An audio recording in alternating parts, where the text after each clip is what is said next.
বল। Hello বন্ধুরা, মাছ ভাজা হচ্ছে, দেখে নাও এটা কি মাছ বলো?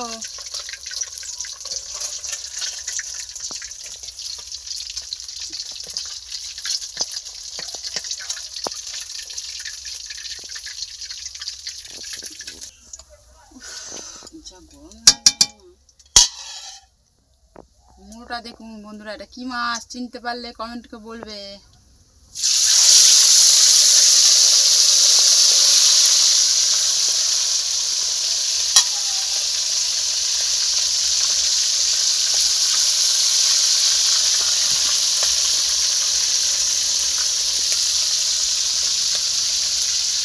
এই মাছের ঝাল হবে, যে খেতে চান চলে এসো।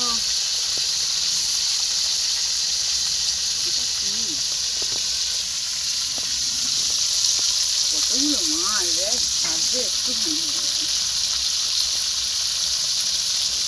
বড় বড় মাছ, বড় বড় মাছ।